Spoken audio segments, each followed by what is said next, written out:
evil, terror, lust. Some girls really know how to party. Welcome to Happy Suffer. Wow. It's just me and Katie this week, so you know what that means. Twilight, episode 3. Nathan read all of the books. Nathan wrote his own fan fiction. We're going to see where this goes. Perfect.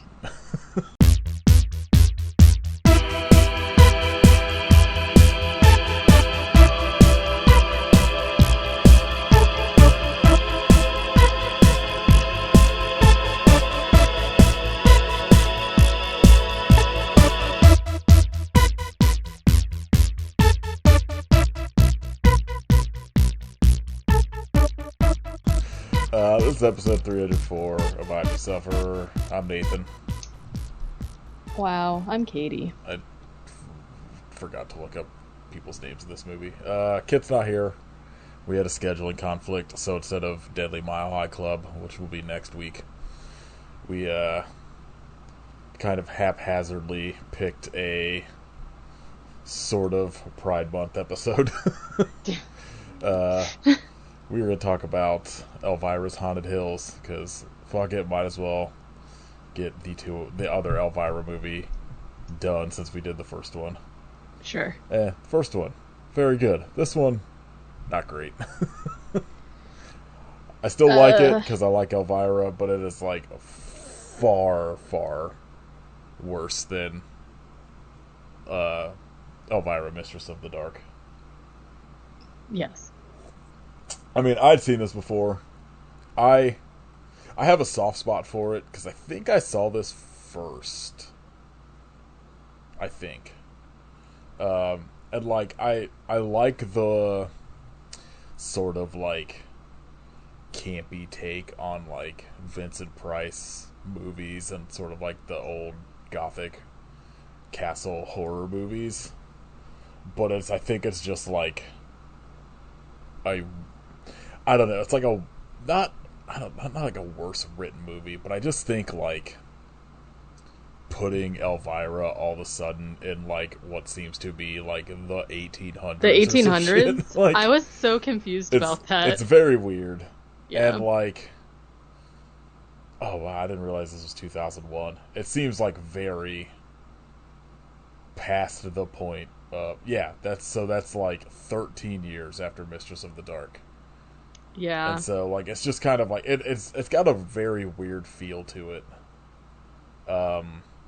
What did you think? Because I know this is a first time watch. I think that I kind of talked about this probably. I was trying to see what episode it was that we did the last Elvira. Was 190 something because it was one of my picks for like good movies. Okay. That I like did not grow up watching Elvira or like knowing who Elvira was, and so like I have absolutely no nostalgia for the character at all. And I think a lot of the issues that I had with Mistress of the Dark, I thought were like multiplied with. I did not like this movie at all. I hesitate to say I hated it, but I did not care for it at all. I think the thing that confuses me about it too is that like this is like very obviously like the story itself I didn't mind, and like the castle setting and all that stuff, like I was confused as to why it takes place in like the 1800s countryside of Paris or whatever. I was just like, okay, whatever. This is just like a standalone story. It's fine. I didn't like the story itself. I thought was like interesting enough. Like there's a lot of like nods, like you're saying Vincent Price, but there's like a lot of nods to like Edgar Allan Poe and like gothic type stuff, which is like obviously extremely my jam.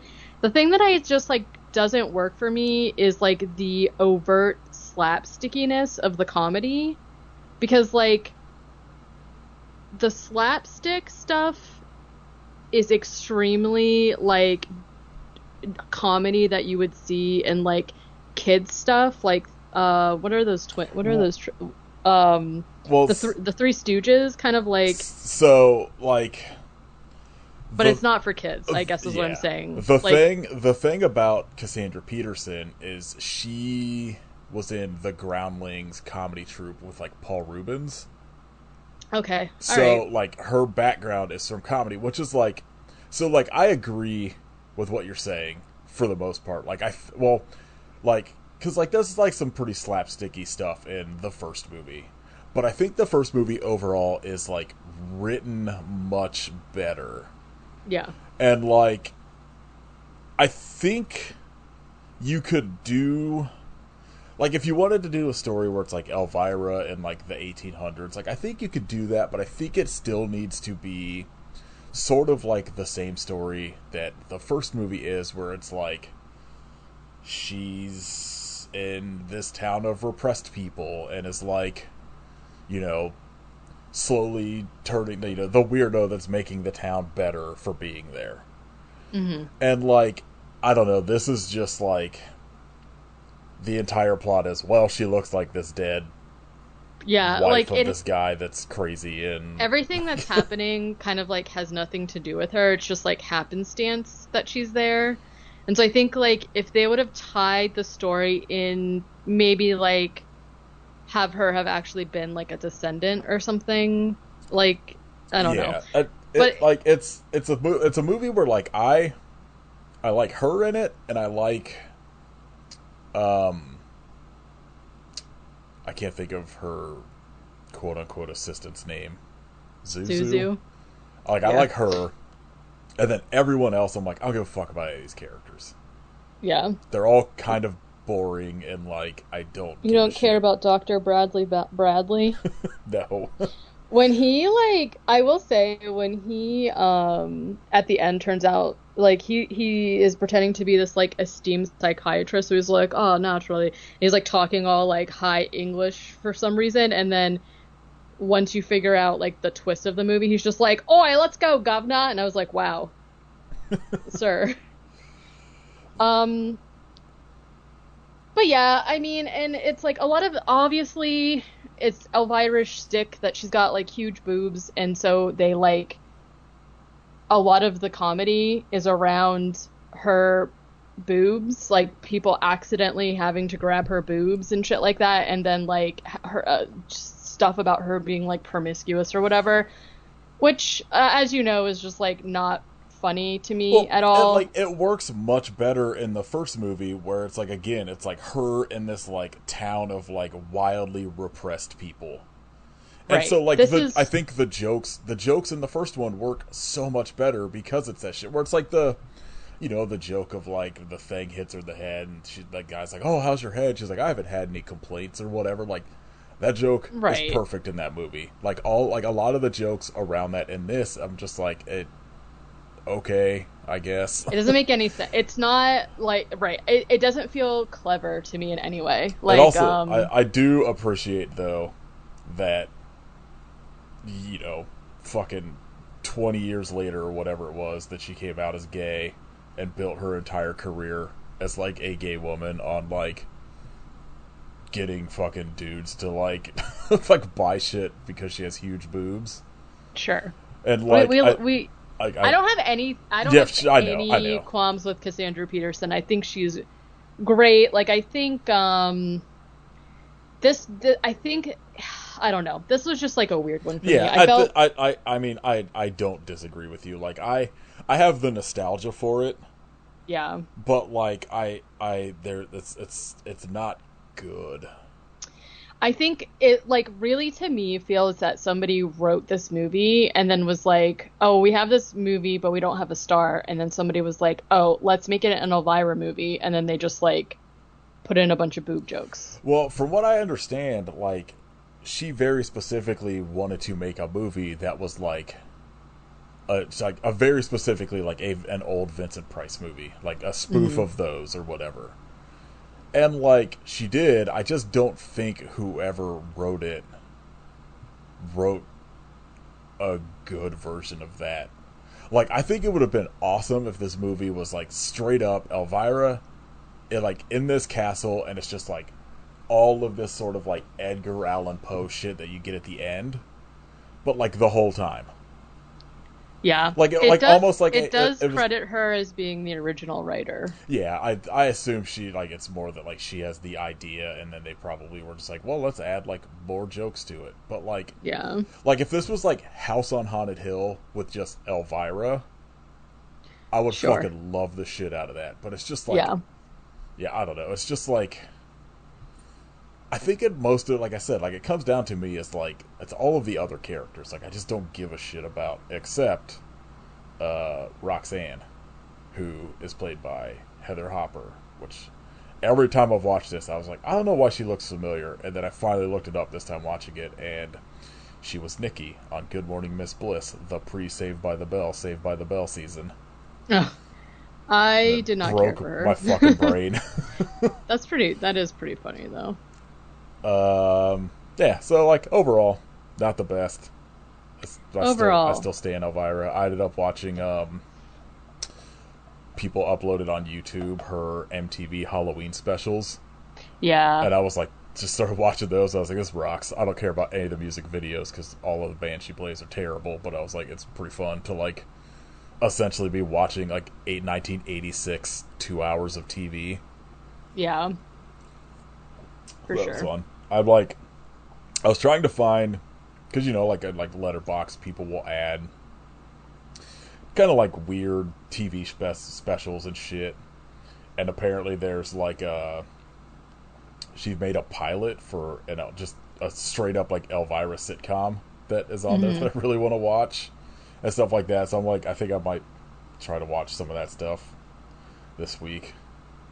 And she's got like a very strange filmography, like as just Cassandra Peterson. Like she's in a James Bond movie. She's in like a Fellini movie. She was in Cheech and Chong's next movie. Like she's just got like a fucking very weird non-Elvira acting career Yeah. that I'm kind of fascinated by. All right, Ed, do you want to just like dive into it? I forgot she was also in that All About Evil, which That makes sense. yeah, that movie was so good. It's still only on Shudder, and I can't access Shudder, so like I'm Ew. kind of just I've been like I check periodically to see if it's hit like anything else, but it's still just on Shudder. Honestly, at Yeah. some point I'm just gonna probably like fucking break down and buy it because Yeah. I think Severin released it as like Yeah. Blu-ray. I would be interested. Well, I don't know. We kind of talked about it, I think, with Attack of the Crab Monsters, where I was talking about Mystery Science Theater 3000. I forget. Are you like? Did you at all ever watch Mystery Science Theater 3000?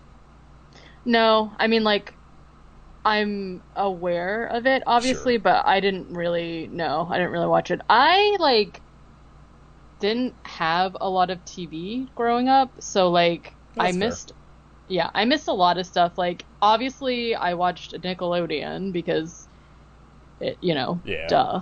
And like Cartoon Network, and then I would watch like Disney, some of the Disney stuff. But other than that, I didn't really have access to like um, TNT or like anything like that that would play, you know. I was mostly just curious because when I typed in Elvira on Tubi to watch this, I realized like a shit ton of her like what she has her own sort of version of Mystery Science Theater 3000 because like that's what she gained like prominence for as like a horror host where she would play like Yeah, whatever cheesy like 50s sci-fi movie and just like would make comments coming back from break.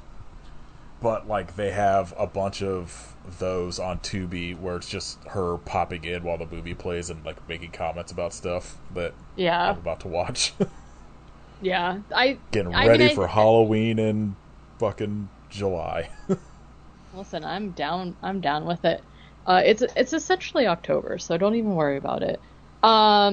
Yeah, I think that her character like works a lot better for me in that aspect of just kind of like a Yeah. host or like whatever because like sometimes it's just too much because it's like quip after quip after quip Sure. after quip and I'm like chill a little bit. But It's yeah. it's like a small miracle that like that first movie I think works at all Mhm. cuz like it should. Like I can't think of another like horror host that I would be like, yeah, I'd watch an entire movie of this person.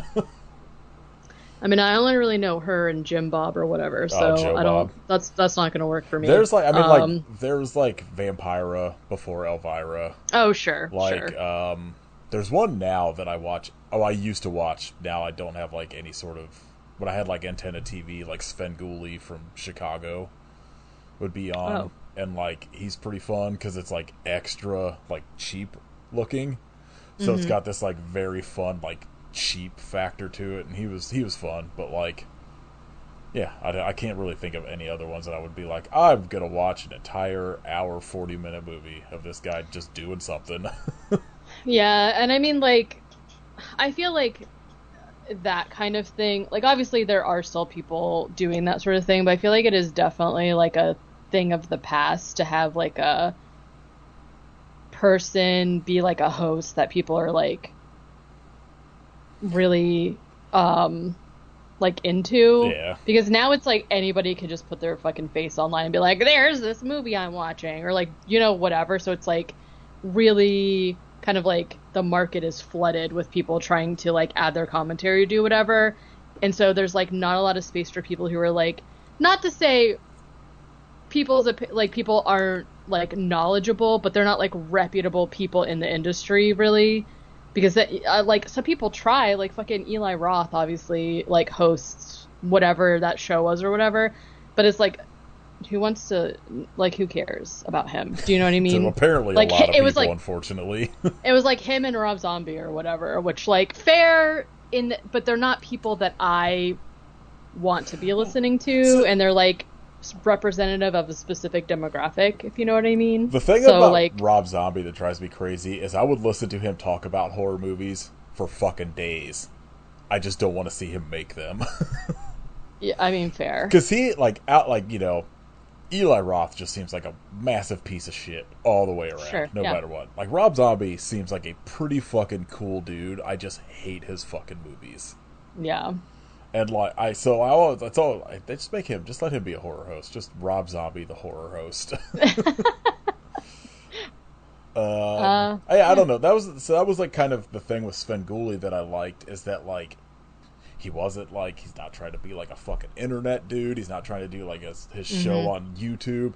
He's literally was like a local, I think Chicago guy that just got sort of like broadcast on like Me TV to like certain regions as well, which is why I could pick him up in Ohio.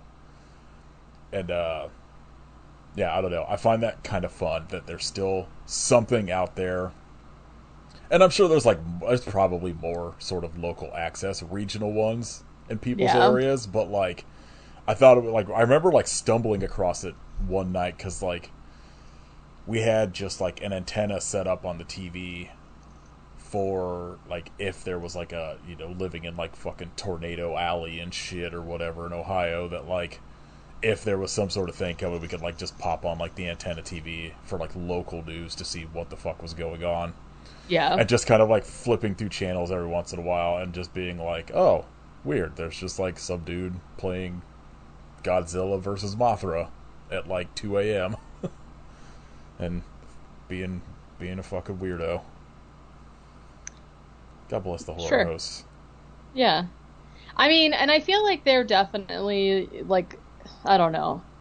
I'm like having a hard time articulating what I'm saying about it, but there's definitely something special about that time, finding just like some person who was in it just because they actually loved it and like had a passion for Sure. it, and again, not just like some guy trying to be an internet I would bro, say or like a not trying to person be an being an influencer. influencer Yeah. or whatever. Yeah.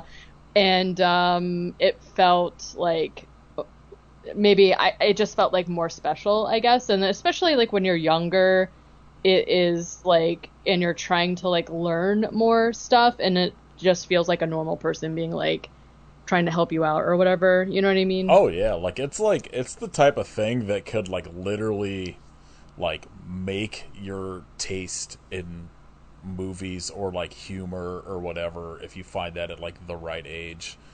Like Yeah. that's kind of how I felt a little bit when like how like Mystery Science Theater 3000 got me into like old cheesy like sci-fi and horror movies. Because like when you're like 13, the last thing you want to fucking watch usually is like old movies. Yeah. And like seeing them on there, I was like, these kind of rule. Like I should dive into these, and then wait 10 years for DVDs to be a thing so I could watch them. Yeah, right. Wait for DVDs to be invented so I can see them again. Yeah, and I mean, like, that's another thing, too, is, like, that kind of stuff felt, like, way more special because, to your point, like, you couldn't just go buy it on DVD or stream it or anything. It's, like, you had to have been in that specific time and place to, like, happen to catch it on TV. For you to like pretty much even know it existed, because you couldn't like Google it, Right. And I guess if you were getting like Fangoria or some kind of magazine like that back in the day, like maybe you would have access to that, but like, yeah. I wonder like what sort of, I mean, I guess it's just YouTube or like TikTok now, but I was gonna say, like, I wonder if there's like anything like that, or like how kind of 12, 13-year-olds are kind of discovering that shit now, or if it's literally just like they just get on Tubi and watch stuff. I'm gonna assume YouTube, because like I personally only ever used YouTube for like, jeez, my headphones just fucking screamed at me.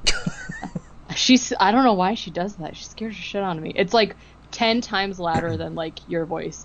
I only ever used YouTube for like a source of knowledge, to the effect of like I YouTubed how do you change a car tire, and I changed my car tire. I like learned how to crochet. Like looking very tutorials. Specific thing you need to see up, not just exploring YouTube. Right. And so like obviously I've watched some stuff on YouTube since like pretty much I only started looking for movies or TV shows or anything like that because of you on YouTube, because I just like in my mind I never thought about it. But there's like this whole other world of people who like literally watch YouTube as their TV. Like I know there is YouTube TV, but before that people would have like creators that, I mean, obviously YouTube was like one of the first like influencer platforms, right? And so people would just go on YouTube and be like, oh, it's Monday, 5 of the people I follow are coming out with videos, and watch it like that, which I could never fathom using YouTube like that, because that's just not what I use it for, right? And it's like entertainment that way. And so, and I feel like younger generations, like maybe not kids, like children right now, but people who were kids when we were like, young adults or whatever, like I think that's what they were conditioned, because that was kind of like before streaming services flooded the market like they are now. So it's like maybe you had Netflix and then you had like DirecTV or some shit, but the internet was like kind of YouTube if you wanted to like look up videos and stuff like that. So like I think a lot of those kids are still like finding out things like that because of either whoever they follow, or like the people who put up rips of like old VHSs and stuff like that. Like I think that is like a primary resource for that. Well, I think like, I guess more what I was getting at is like, I wondered if there was straight up just like someone who's does like the horror host Elvira-ish shtick. Not that I know of. And like so I was like googling it, trying to see if like there was anything like that, and so far everyone's just like, oh, Dead Meat, the podcast or whatever. I'm like, no, it's not the same thing. Like I feel like like horror YouTube, as far as I ever see, is literally just being like, it's just fucking shitty trailer reaction videos and shit, and like stuff like that, where I'm like, this is hell on earth to me. There's like nothing I want to watch less than your fucking reaction to a trailer. Yeah, I think it is a lot of that, or just like longer versions of whatever people do on TikTok. Like, here's the best 5 messed up movies I've ever seen, and it's like Texas Chainsaw Massacre, and I'm like, all right. It's either that, or Hostel. it's like yeah, right, or it's like the Sallow or whatever fucking dudes being. I'm like, come on. So, but it's like all the same content now. Yeah. And I think you didn't have that as much back in the day, obviously. And, like, it is obviously different, like, if, you know, as far as, like, rights go, like, you can't just pretend to be a TV host and then play whatever music or whatever thing you want on YouTube because of, like, the copyright shit now, which, like, the barriers were different back then too, I feel. So well, that's why, like, I just don't think it exists I just don't think it can exist like that. It would, like, I think it also, because I mean, like, it can in as much as, like, all of the movies that they played, or like Svengoolie still plays. It's all just shit like Night of the Living Dead that's like public domain. Right. And, like, I don't know. I feel like somebody could probably, if they were, like, really good at it, like, become massively popular on YouTube and possibly work their way outside of YouTube by just doing their own, like, every Friday night, here's, like, you know, record it during the week and, like, make their little horror host TV show. Yeah. Somebody do that. That's not me, because I'm not I was gonna say, why don't you do ambitious it? enough. I know. I think too, like, the question comes down to, like, I don't really feel like people play, like, have characters that they play as much outside of themselves. They just, like, show up as themselves. You know what I mean? It's not like somebody inventing Cassandra Peterson and, like, being Elvira as, Sure. like, a different person. It's always like, I'm such and such, and here's my accreditations to say why you should listen to me. Like, I do, you know, whatever. Like, I'm a producer, I'm a director, whatever. It's like a lot of it, people are, like, relying on just, like, things, their accolades, essentially, rather than showing up as, like, a character. Well, I'm starting episode 305. I'm gonna be in character every episode. All right. Could you imagine? Wolfgang von Kasselstein is gonna be my name. I like that. What if you came on here and just, like, pretended to be Gordon Ramsay? I'm going to be like the fucking lady that tweeted at me once thinking I was Gordon Ramsay.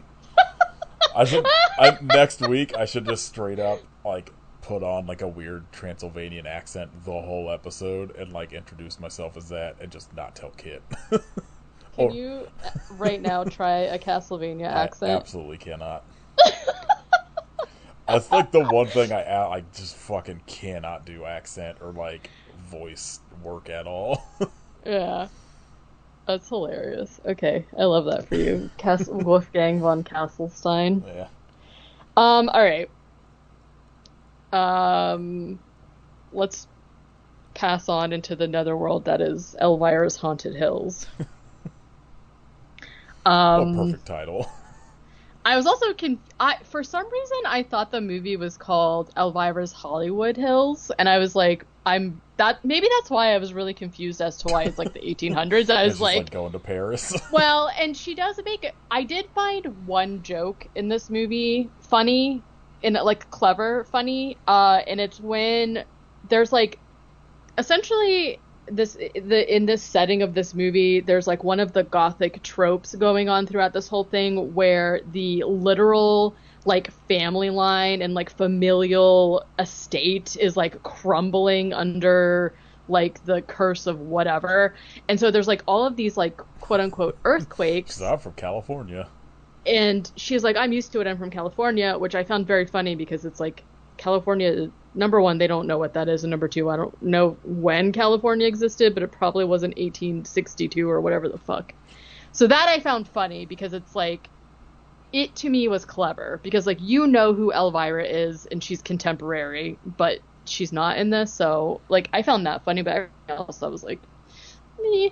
Anyways, all right. So this movie begins immediately with Elvira being shackled and screaming and asking for help, and she's being bricked up behind a wall, a la Edgar Allan Poe, Castle of Amontillado, or whatever the fuck it's called, Amontillado. I always pronounce it wrong. I think it's Amontillado. Whatever. Everybody knows what we're talking about. Sorry, my neighbors are now standing in their yards staring at me through the window. I am at work. How is she wearing a sweater? I'm not even kidding you. It is. I told you, it is like 90 degrees, and I will work with people who will actively be lifting shit wearing winter jackets in a fucking warehouse. Oh, she finally saw me and left. They don't even live there, actually. I don't know who they are. See if she wants to come talk about Elvira. Ma'am? Ma'am. Yeah, I'm not even kidding. It is like 99 degrees today. Yeah, I believe it. Okay, she's gone. Ma'am, I'm working, okay? Wow. So, yeah, she is boarded. She's being bricked up behind a wall. She's screaming. She's asking for help. She startles out of awake. It was just a dream, thankfully. And she's in bed, and her innkeeper, or not her innkeeper, her, like, maid and or assistant Zuzu is also in the bed with her. And I was like, oh, are they together? They're not. They're just, they're being girlies there. And the innkeeper comes. They're staying at an inn, and he's like banging on the door, asking for money. Like, you didn't pay me. And there's this whole super slapsticky thing where like they now have to like jump out of bed and jump out the window to avoid paying the innkeeper because they don't have money. But it's like fast forwarded, so they're like jumping out the window. I already could tell. I was like, this is not going to be for me. I was curious when I picked it because I was like, again, I hadn't watched it in a while, so I forgot about how like much it leans on comedy. But I was like, I'm curious what you would think because I know you're into like a lot of that Edgar Allan Poe kind of stuff like that. So I was like, maybe it might work, but I usually just assume whatever we pick does not work for you. Yeah, I mean, it makes a lot more sense to me now that you said she was like a part of that comedy troupe, because I feel like obviously Paul Rubens' comedy is also very slapsticky, stuff like that. So like, maybe if I had known more going in, it wouldn't have been so like startling to me, I guess. I don't know. She has that like Pee Wee Herman kids sort of sensibility, but like for adults. Because it's very much like adult comedy. It's a lot of like sex jokes and stuff like that. But it is very much in that sort of Paul Rubens sort of like kids style. Yeah. And that's what like personally for me didn't work about it, because I was like confused about it. Well, I mean, obviously, like I said, it makes a little bit more sense now, but I just think the jokes in this one aren't good. Well, no, and I also feel like it's the same jokes like, over and over. Have you seen Transylvania 6-5000? Yes. Like, I feel like that is a better, not exact same thing, but like a better sort of like version of this kind of movie. Yeah, I agree. I get that theme song to that stuck in my head all the time for some reason, and now it's going to come back. Thanks a lot. I used to have a DVD that was like a combo of that and Earth Girls Are Easy, back when that was like the only way you could get a hold of either of them. Mm-hmm. It was like a prized possession. Love it. Okay. They escape out the window, right? Elvira asks Zuzu why she didn't just pay the guy, and she's like, we don't have any money. And she's like, well, why didn't you just like wash dishes or dig ditches for him? And she's basically saying that like she should be happy that she can perform tasks in order to like pay for things, because Elvira can't do it because she's a full-time entertainer and all of her energy needs to go to entertaining. And I was like, Elvira, you're kind of a bitch. I mean, yeah, that's like, I feel like that's a lot. Like even the first movie, she's like portrayed like that. She's very like, I think her character is supposed to be very sort of stuck up. Yeah. And like, I wish this, like, what they should do now is get both of them back, and I want a movie about how these two met. Yeah, right? Because we don't know anything about them. Just like the Thelma and Louise story of Elvira and Zuzu. Yeah. Okay, so they're just like walking down the countryside at this point, having this conversation. A carriage comes by and they meet Dr. Bradley, who is a psychologist. He picks him up and he is a fan of Elvira's performing. He's got a poster of her. And Zuzu is sitting up front with the coachman and is like immediately making out with him. Oh, yeah, good so they are on this like cliff face essentially, and there's like all these bumps, and there's like this 5 minute segment where like they're flopping around in the carriage, like he's got his face in her cleavage, he's holding her by the boobs when she almost falls out the carriage, and it's just like literally 5 minutes of different ways that he can grab her boobs. Okay, I was like, this is terrible. They are haunted. I mean, well, fair. So they arrive at Castle Helzibus. So,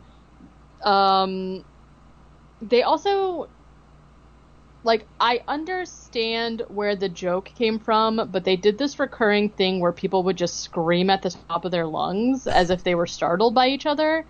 And I also very much hated that. So, like... I think in this first scene, or, like, maybe the scene when the guy is introduced that has, like, the hearing issue, where he's, like, very sensitive to it, I think... Like, I'm always on board with, like, the dumb joke of someone trying to sneak around and, like, knocking over a fucking suit of armor or something fucking stupid. But, like, they do it too many times. Yes. So, like, this first one... I at first was like very taken aback by it, and it makes sense when you find out, as we've already said, like the twist here, kind of one of the twists is that Elvira like exactly resembles this first lady of the manor or whatever. And so like when they go to the castle, Lady Helzibus opens the door and sees her and screams, like blood curdling scream, and they're just like, what? And she's like, oh, you're very pretty. And it's like, obviously she's startled by the fact that so that's fine. But like they continue to do it throughout in places that I was just like, why is this happening? So yeah, Lady Helzibus immediately screams as loud as she can at them and then says, yeah, you're pretty or whatever. But then they go inside and they're like, they do this like bit where that housekeeper is like asking Elvira, like, cloak misses, gloves misses, shoes misses, like she's saying like, please take off your shoes.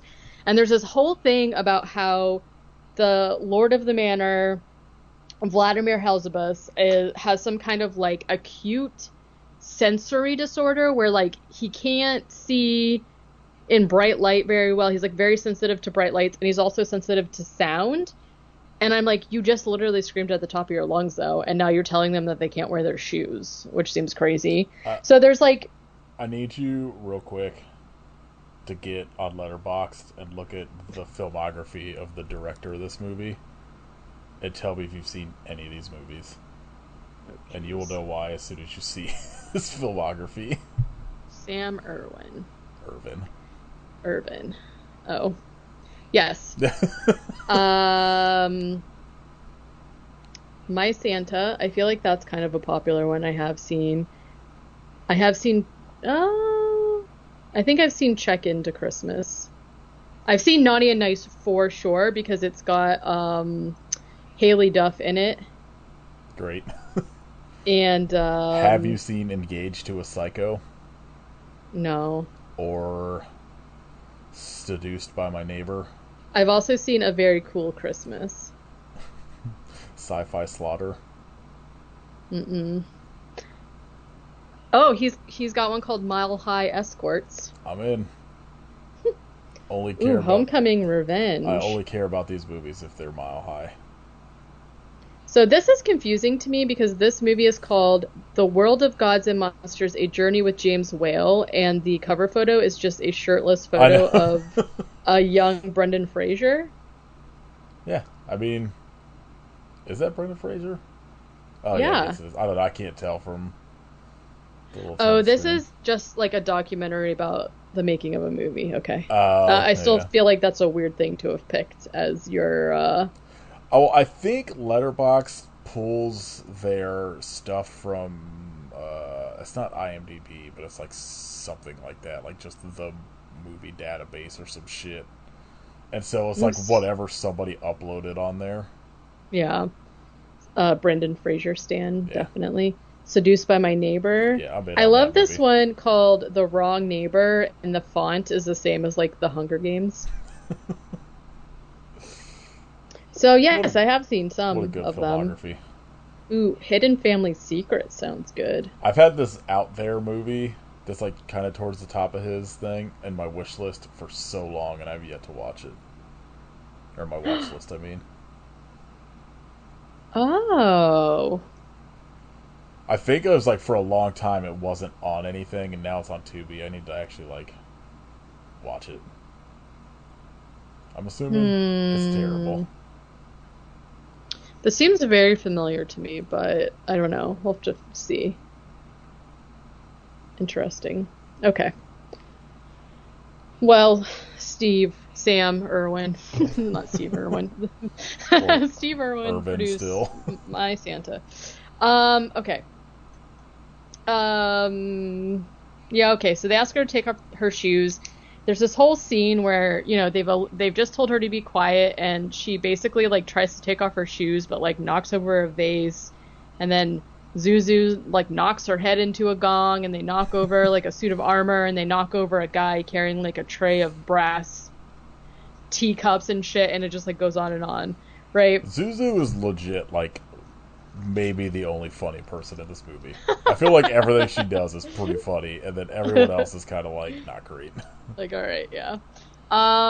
Okay, so after all of this like loud noises and shit, they go to meet Lord Helzibus, and again, they've just told her to be quiet. She's made a shit ton of noise, and she's like, "Ooh, a piano bar!" Bleep, bleep, bleep, bleep, bleep. And she just like starts playing a song on the piano, and shit. And Lord Helzibus is like, "What in the mother?" And so he like looks over at her and goes, "No, no!" and like runs away all scared. And they're just kind of like, "That seems normal." Yeah. This is when there's the first earthquake, and Dr. Bradley grabs her boobs again. I rolled so hard at this point because it's like the sixth time it's happened. The movie's like 10 minutes in. I was like, can we please do something different? I mean, one of the Letterboxd top reviews is just the Three Stooges, but with boobs. So, like... I mean, yeah, yes. Essentially, yes. So this is when Bradley tells her that the castle essentially is evil and the family is cursed. And they start going through the portraits of like the heirs of the family, and they're like, this guy is a child killer and a enslaver and like this, that, and the other, just like saying all this like shit about like the people who like, founded the family or whatever. And then he tells Elvira that she's staying in the room of the Lord's first wife, who we find out her name is Elvira. And she's been dead for 10 years tomorrow, coincidentally. And what timing? Yeah, right, very weird. And nobody's been in the room since she died, but for some reason Elvira is going to be staying in there. So he goes over and pulls this like curtain for a while and reveals this painting of Elvira, and she is Elvira, like looks exactly like her, just with different hair, right? It's literally just Cassandra Peterson. Right, exactly, yeah, in like a longer wig or whatever, like a curly wig or whatever. And she's kind of just like, wow, that's crazy. The Lord's niece, Roxana, comes in and screams and faints. Again, fine, because like this is when we like, it's been revealed to us that she's the spitting image of this woman who's been dead or whatever. So she has a condition where she just faints a lot, I guess. Dr. Bradley kind of like propositions Elvira, and she is like not having any of it, and she like sends him away. This dude is doing the most not great impression of like the dude from The Princess Bride. I guess maybe, I don't know. Yeah, I can't tell if it's just because he kind of looks like him and like this, he kind of does. But like, yeah, that's all I could think about is like this would be much better if like Carrie Hughes was playing him. Yeah, agree. This is the second episode in a row that we've talked about him. I feel like he's come up a lot in the fucking years of doing this podcast. Yeah. So she faints or whatever, and Dr. Bradley takes her out or whatever. Okay, Elvira takes a bath, and this scene I think is really just for the joke that like she stands up and the camera's gonna pan with her, and she's like, "Are you trying to get an R rating or something?" I like this joke, but I'm a fan of like the breaking the fourth wall jokes. Sure. So like I think this is a pretty clever joke, like in general. Like, there's not a lot of jokes in this that I think are great, but I think this, like that one, and then like the one you said about like I'm from California, are like Yeah. pretty good. Yeah.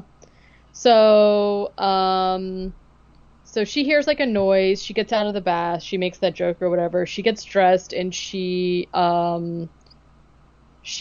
like looking around in the room and she ends up finding a ring on a nightstand, which is the same ring that Elvira was wearing in the painting of her. And it's like a huge fucking ring too. So it's like they made a point to show you that it's the same ring, right? I also and she love goes, that she's immediately gonna steal it. she goes, finders keepers. And I was like, girl, this is not your this is not a hotel, but it's fine. She takes it. She puts it on. Roxana comes, opens the door, and they scream at the top of their lungs at each other again. Then she's coughing a bunch, and she, like, spits up something on Elvira, which I found disgusting. And she's basically like, hey, like, I'm sorry for my behavior earlier. You know, like, you looked exactly like my aunt, and it freaked me out, and I passed out or whatever. And she's just, like, talking about how, like, she's cursed to die young and alone in the castle, and like her uncle is telling her she's never allowed to leave or whatever, and Elvira's just like, dude, fuck that guy, do whatever you want, like you could literally go anywhere. And she's like, okay, but what would I do? I've never been outside the castle. And Zuzu invites her to come to Paris with them, which Elvira's not happy about, but it's fine. Yeah, she's really excited. It's basically they're doing the same thing again that they did in the first movie, where it's like Elvira's helping all of those sort of like teens being held down by their like repressed parents. And the first of that's essentially just that thing again. Also, again, I think the other thing in this movie that I find funny every time it comes up is Zuzu pulling some wildly huge mirror thing out of her boobs. Yes, I'm always on board with that joke, no matter what, and especially like the bigger the item, the better. Like when she pulls that giant fucking sausage out when they're like sitting on the side of the road. Yeah, what a queen. Yeah, we stand Zuzu. Okay, yeah. So that night, Zuzu, Elvira and Zuzu are still sharing a bed. Zuzu wakes up because she hears a bunch of noises that she's scared of, and Elvira is just like, don't worry, it's just somebody being tortured in the dungeon or something like that. And then Zuzu just like whimpers and is like, oh, I'm scared. And so Elvira, I did find this funny too. Elvira said, let me put on something skimpy and go check out the dungeon. Because that's like a trope, sure, right? Wearing like a lacy whatever the fuck to go confront an intruder. Even maybe like it doesn't even have to be lacy. I feel like in a lot of the older movies it's just they're like straight up in their like nighty or whatever, you know, like it may not be exactly like, you know, scandalous, but they're just in like their pajamas basically. Yeah, their see-through nightgown essentially. Yes. So she goes down there. She finds a secret passage where she meets the stable master Adrian, who for some reason is badly dubbed over voice acting on purpose. So the thing I read is that they had originally they were going to cast Fabio in this role. Okay. And he wanted some insane amount of money that Fabio could never fucking get to do a movie. Right. And I think it was just like they decided they still wanted his sort of like accent.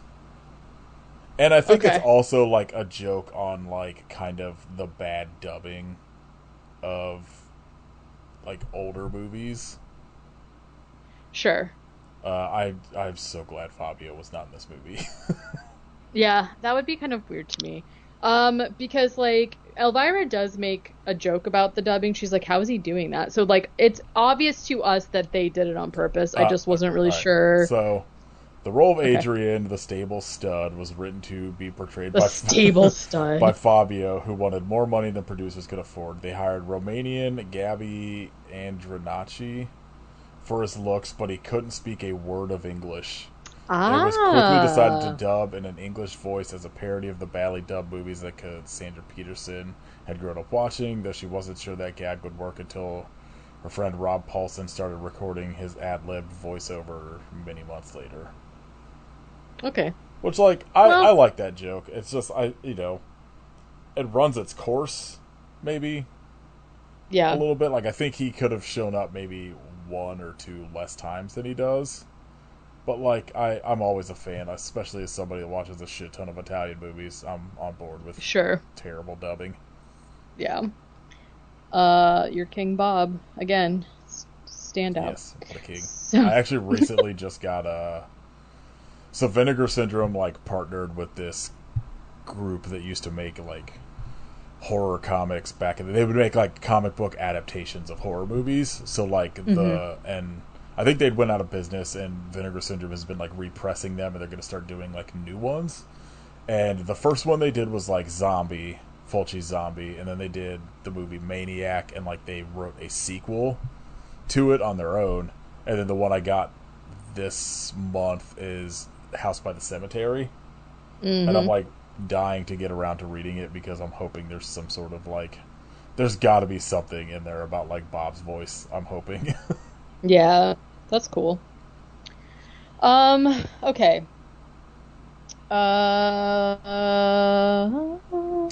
Elvira goes down and meets Adrian. Yeah. Okay. She is immediately infatuated with him, right, and starts hitting on him or whatever. And her nightgown catches on fire, so he has to like put it out or whatever. And she's like, "Oh, it must have just been like a spark from the fireplace or whatever."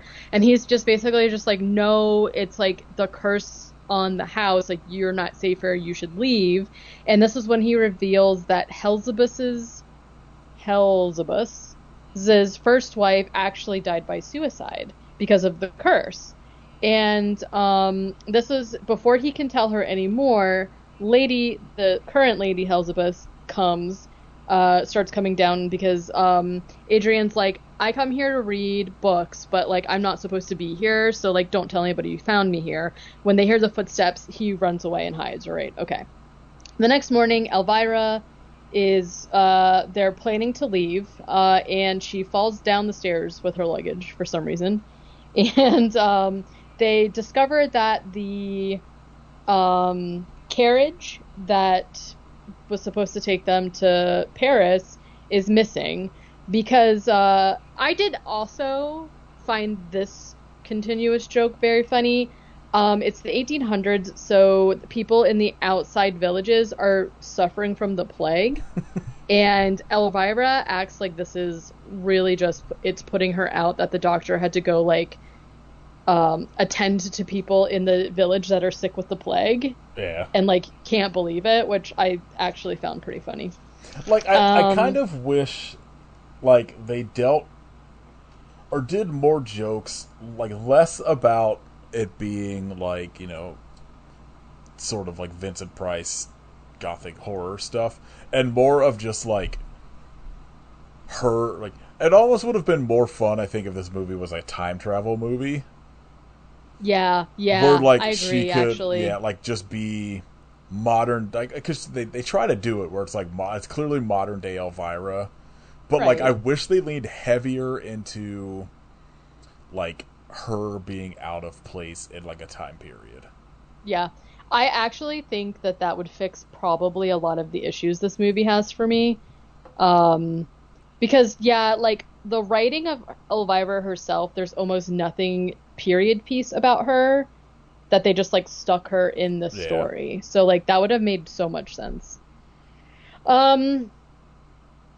Yeah, so she found out that Dr. Bradley had to, you know, help people with the fucking plague, and so he had to take the carriage, and she's just really put out by that. She sees who she thinks is Adrian in the woods and follows him, and ends up falling into an open grave where there's a skeleton there. She like falls on the skeleton or whatever, and who she was actually following was Lord Hellzebus. He helps her out of the grave and is talking about how people come to his family graveyard and like loot the corpses essentially, which is awful. And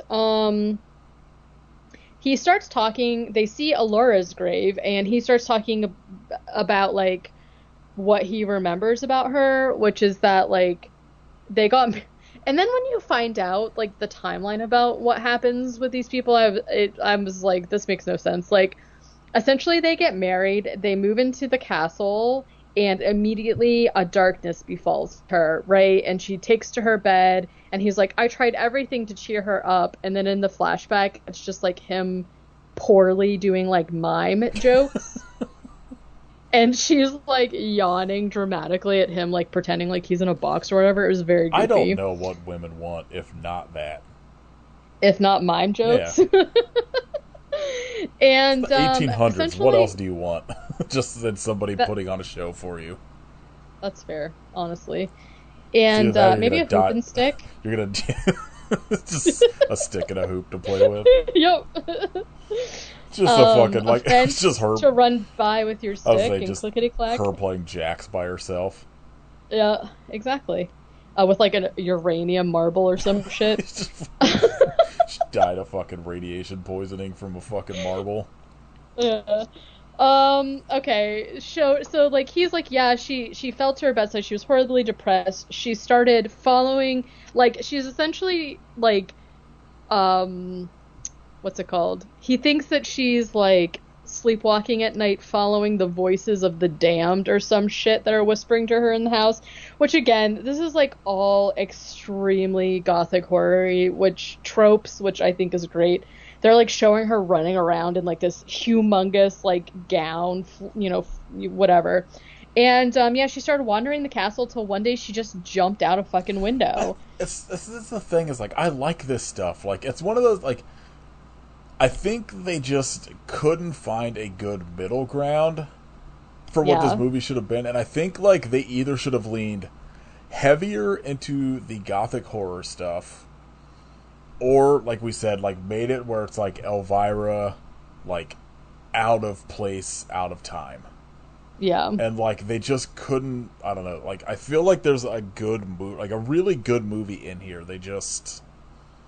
And also, like, they just didn't quite get there. And also, I think I read it. Like, it doesn't help that they literally had been trying to make this sequel pretty much since the first movie came out in like '88, and they didn't get it done until like 2001. Yeah, that's a pretty big gap. I feel like that never, like, when there's that much sort of probably time of like rewriting, and like it never leads to a good thing. Yeah. And I mean, like, just because a movie would have been appropriate to release in like the late 80s or the early 90s doesn't mean it still works in like the early 2000s.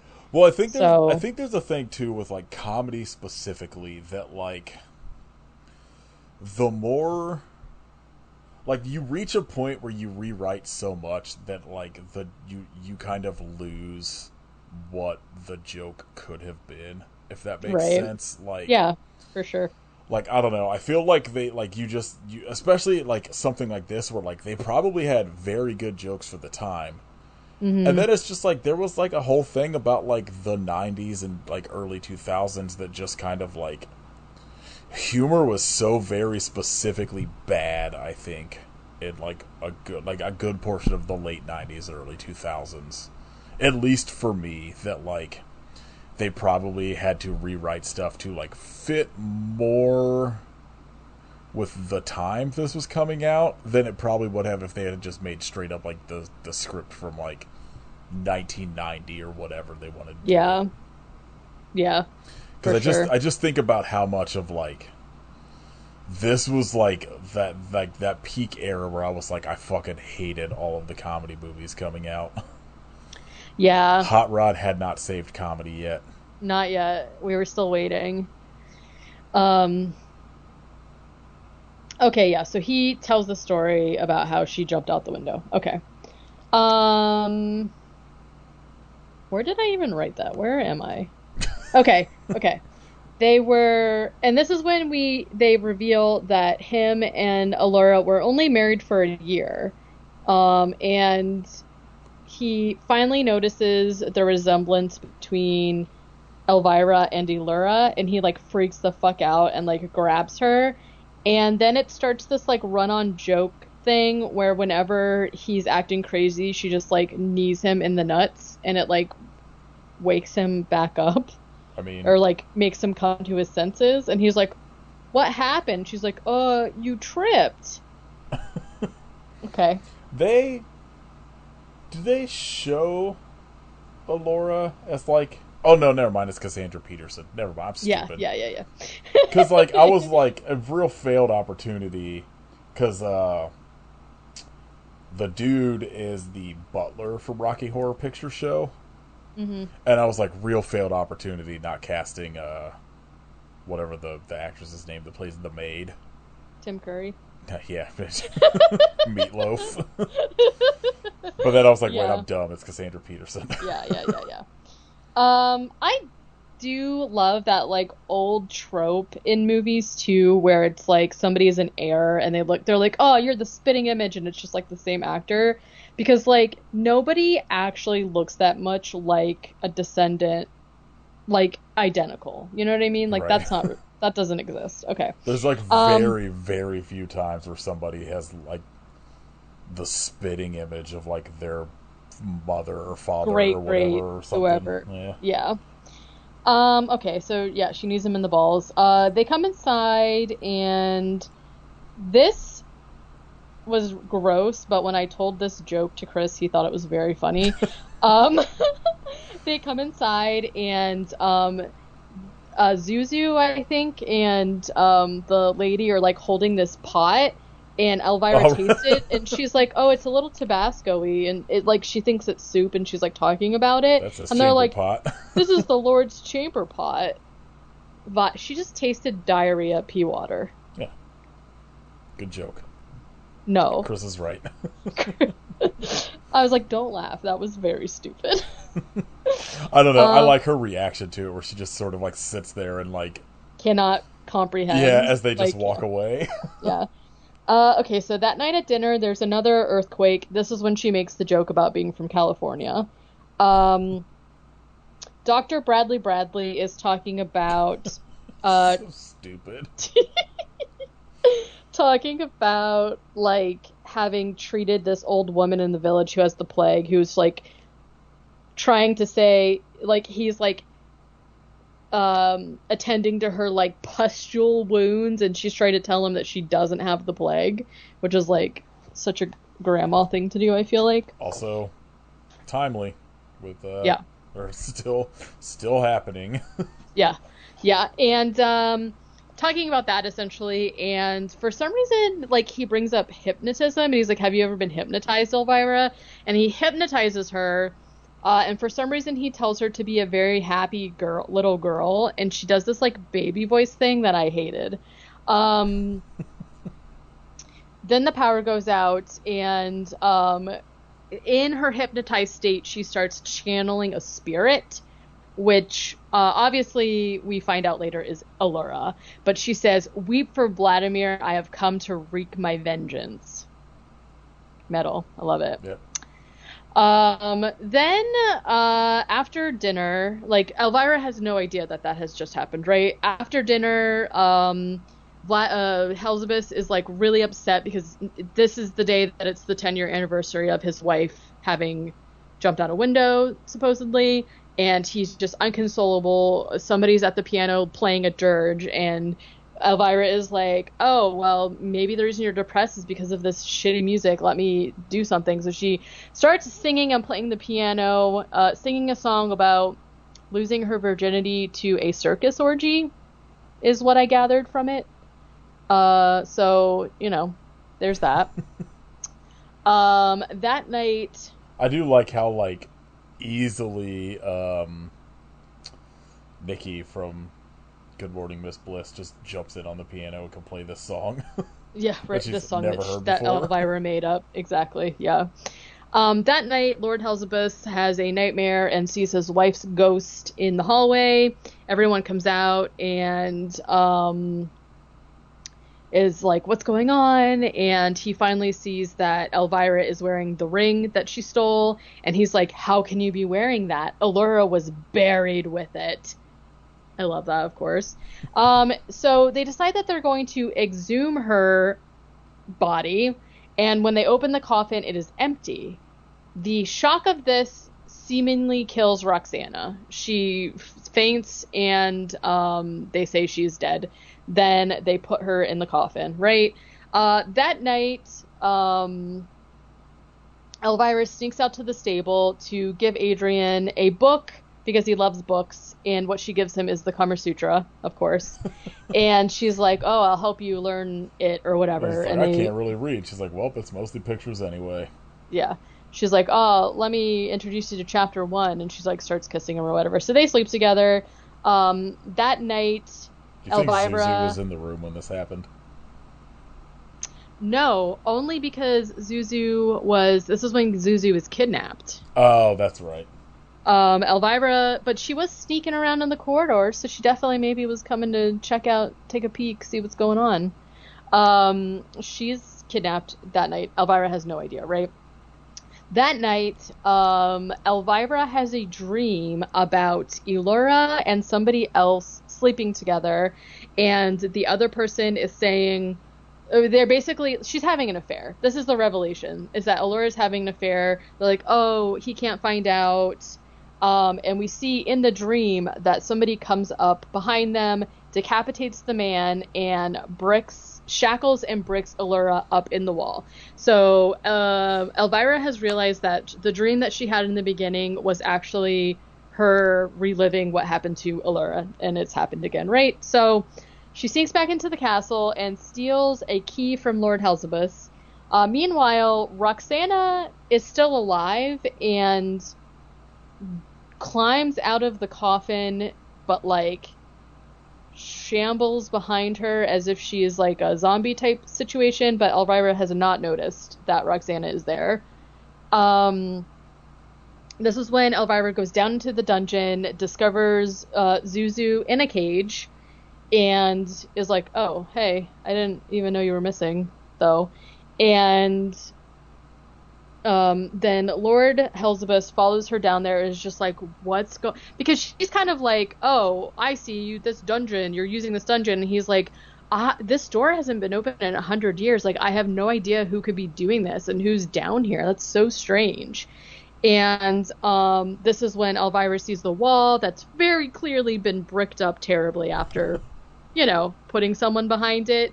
And so she gets something to like bust the wall down. And this is because they also think once they discover the coffin is empty, they think that Elura has been alive this entire time.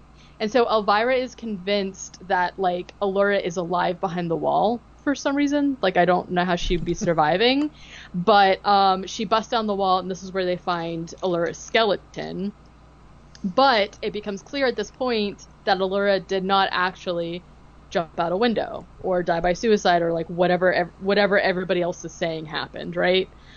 This is when Lord Helzibus kind of like turns evil and confesses that he killed her because she was having an affair with his brother. See, I really like everything from like here on, and I kind of wish this is what a lot of the movie was. Like I said earlier, where they lead more heavily into the sort of House on Haunted Hill / Edgar Allan Poe kind of shit. Yeah. Like it is kind of like concentrated a lot in this last half. Yeah. He said she was having an affair with my brother, she was in love with him, and they were going to leave the castle, and I just couldn't let that happen. So I did that. I did it. And then he also confesses that there is an affliction in their family where people faint and appear to be dead, but they're not actually dead, which is what happened to Roxana, and he knew that Roxana was not dead but was going to bury her alive anyway. And then he says that that's also something that runs in their family, burying people alive dead. Good joke. It's funny. Weird family tradition. Yeah, yes. And like I'm saying, like his demeanor changes completely. Like he goes from being this like frail guy who like can't see and hears too much stuff to like literally just being like a normal evil guy, right? Like he's normal now. And excuse me. He's probably like the best actor in the movie, I think. Yeah.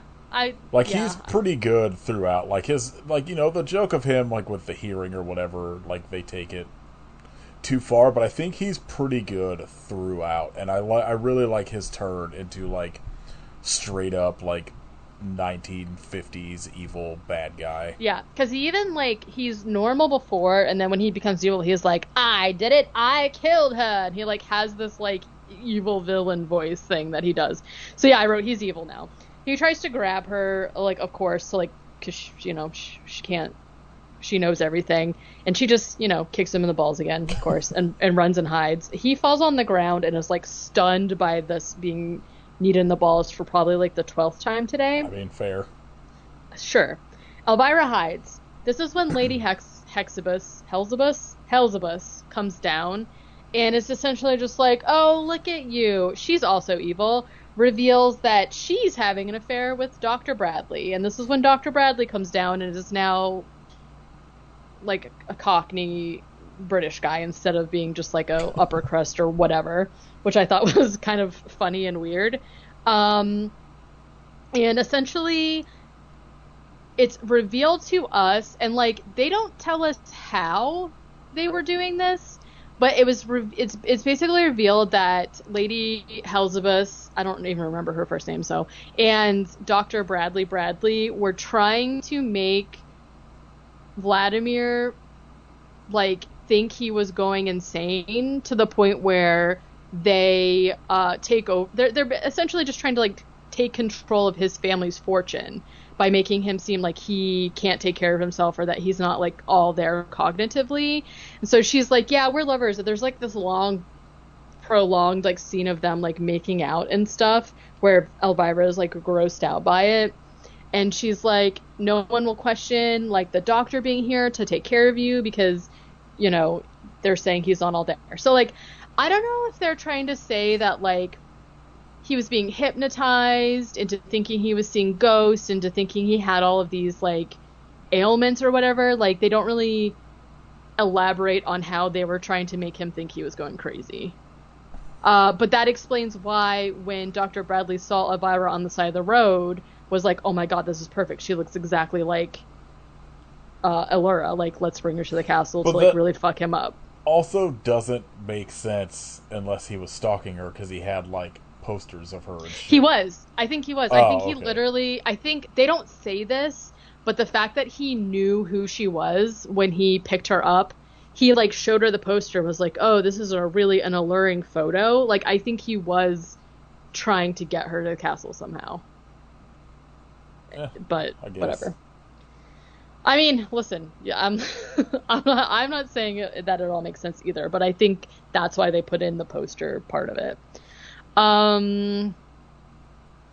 Yeah, so she's essentially just like, isn't it so funny that your first wife was having an affair and I'm having an affair? And I was like, no, actually, that's really shitty, but like, what did he do to you that you were being so mean? I don't know. He did kill 2 people, but I don't know. You know what I'm saying? I don't know. Yeah, they just want to control his family fortune. This is when Elvira tries to sneak up the steps and they see her and is like, oh, you've heard everything. So they grab her and they put her on a, like, I don't know what the thing is called, but it's where you're on the rack and you're shackled and then they turn the wheel and it like stretches your body, drawn and quartered. Yeah, I think it's just called the rack. Drawn and quartered is when you're like ripped in half by thing? Horses. Yeah. Yeah. Okay. They should have done that. But yeah, she's just on a stretching rack, right?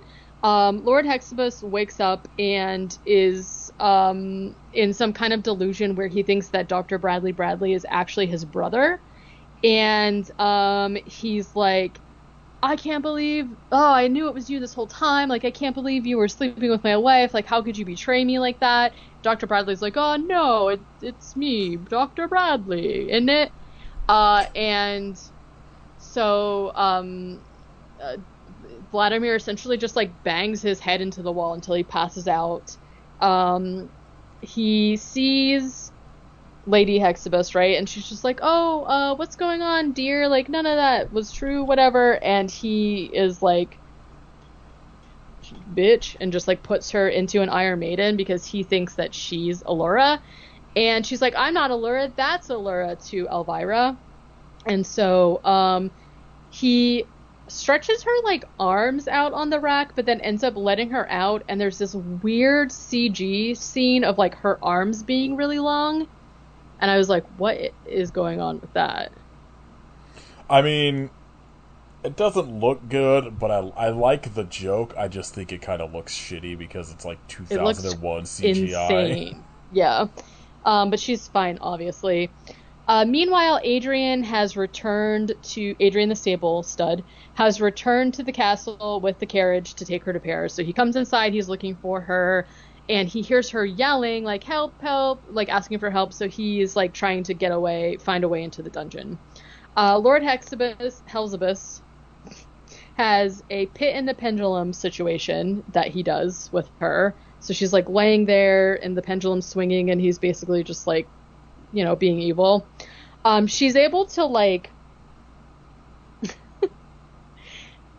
the joke here essentially is that her boobs are so big that there's like a gap between her boobs where the rope is. So she just like lifts her boobs up and the pendulum just like cuts the rope. So she's able to get free and escape. Great. This is when she channels Elvira again, and she uses that little knife that she's got on her belt to like try and fight him or whatever. He's like a pretty good fighter though. This is when Roxana shows up and jumps on his back and is like trying to gouge his eyes out to like save Elvira, and he throws her off his back and she like falls down and gets crunched up by a bunch of machinery. She deserved better. Yeah, seems terrible. Lord Hellzibus's eyes are all scratched out, and he's like, my eyes, I can't see. And he stumbles onto the platform where the pendulum is going, and then just gets cut in half. Pretty good. Adrian finally gets down into the dungeon, like, literally after Elvira is completely safe, which obviously I do think is a funny joke. Yeah. Like, right? Like, she's just like, okay, finally you're here. The castle starts literally crumbling and rumbling and falling around them, of course. Falling around them. They rescue Zuzu from the cage. She's just been in the cage this whole time. And they all run out of the castle. Dr. Bradley wakes up, and, the castle's like crumbling around him. And he's like, all right, see ya. And Lady Hellzibus is like, Bradley, help me, I'm here. And he's just like, sorry, there's not enough time. And she's like, if I survive this, I'm gonna kill you. My thought was, would she not survive in the Iron Maiden? No, I don't think she would. Because, like, I feel like it could be strong enough to kind of... she can't get out of the Iron Maiden, so she's technically still stuck. Which also kind of sucks, because I feel like maybe she would survive the rocks falling if the Iron Maiden was strong enough. I mean, technically, but I think the Iron Maiden would kill you, because, like, you're getting stabbed to death 100 times. Well, but I mean, this one looked like it was just, like, the cage of an Iron Maiden, not with, like, stage. I assume that's solely because they had to put somebody in it. Right. Anyways, she said, if I survive this, I'm going to kill you, and then she's, like, screams a bunch. Outside, they're standing there watching the castle, like, crumble, and Adrian is like, Lady Hellzibus is still in there. I have to go save her. And Elvira's like, no, don't go in there. And he's like, I have to. I'm Lady Hellzibus's illegitimate half-brother. Okay. So he runs into the castle, and essentially, like, the castle capsizes and sinks like the Titanic. Yeah. Like, that's how castles or like how flips buildings over on its side and then sinks into the ground. That's how buildings get destroyed. Yeah, so they're standing there like watching it, like, oh my god, wow, the castle is like literally killing everybody that's left, right? Elvira's spirit appears in the air and says, "Thank you, Elvira, for setting me free," essentially, and then like disappears. And they're like, "Wow, that was bitchin'," or whatever thing it is that she says. Groovy, I think maybe she says groovy. They just... Elvira and Zuzu are safe.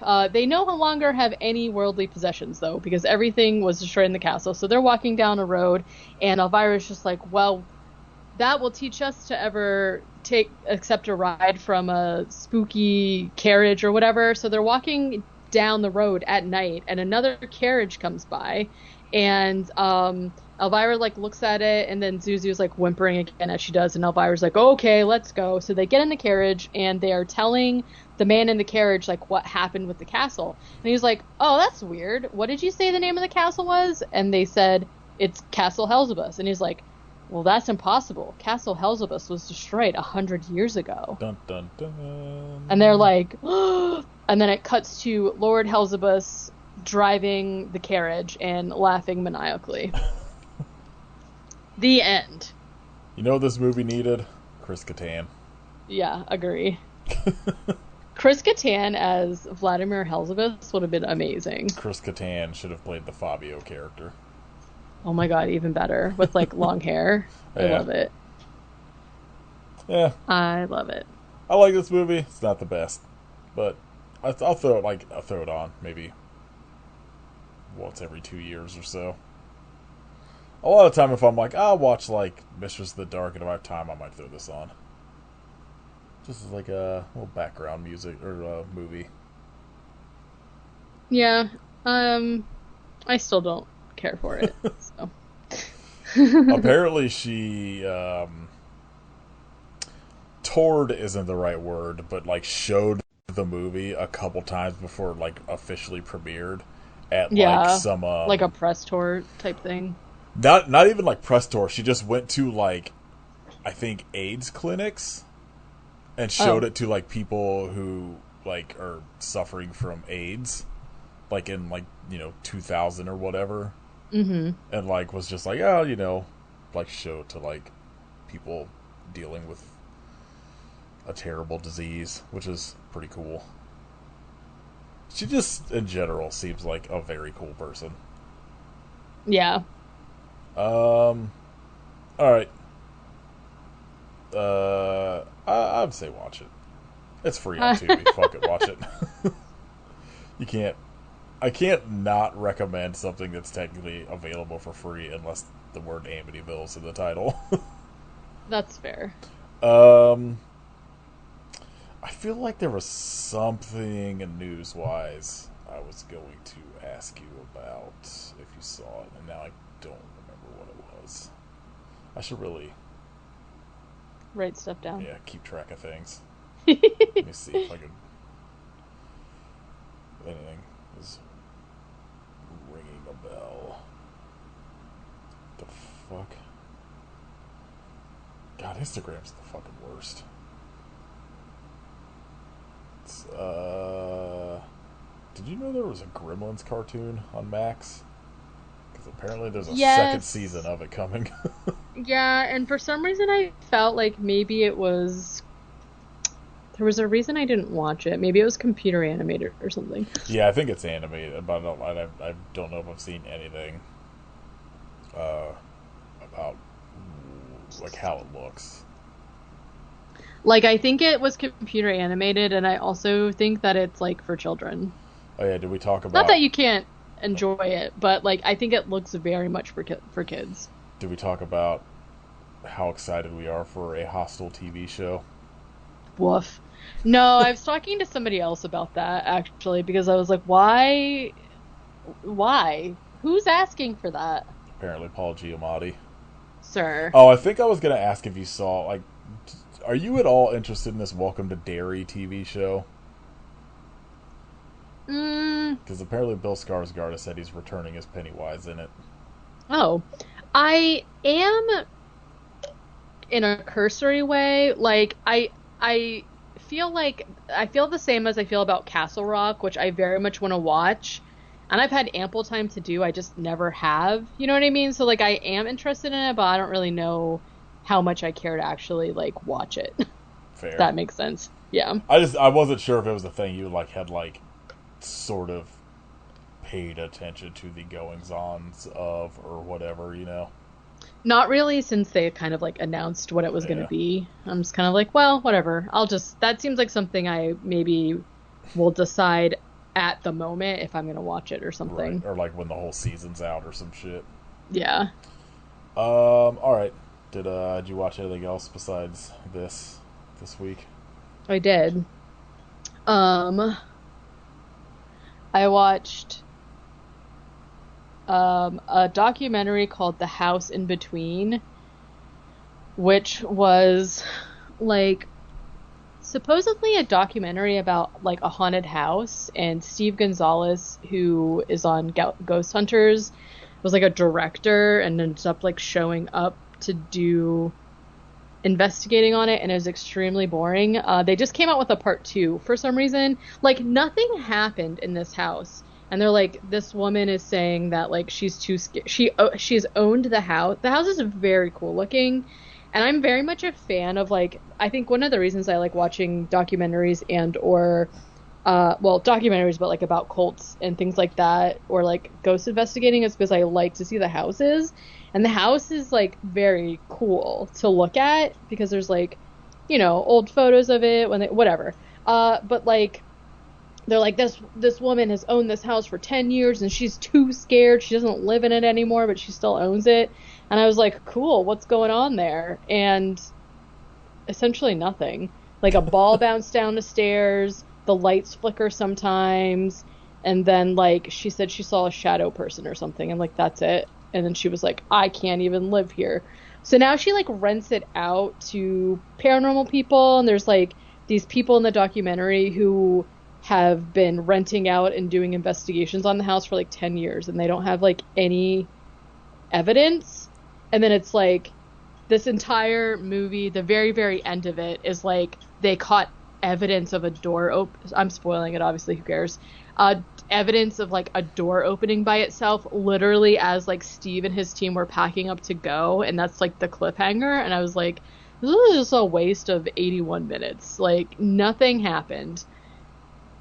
So then for some reason I decided to watch this other documentary, which was called Balsam, a Paranormal Investigation, starring Kane Hodder, where he goes to places and does paranormal investigation. The fuck?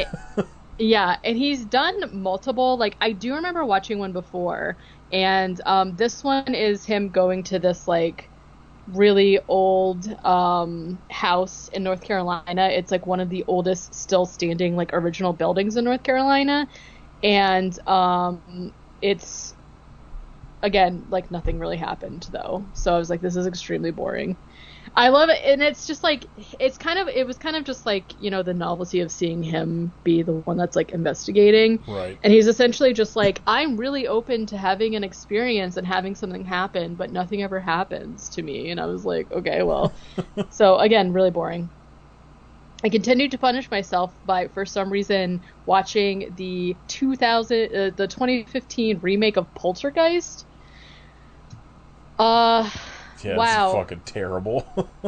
I don't know why. I also didn't realize this came out so long ago, and I just never watched it. I was like, you know what? I'll just watch it. So bad.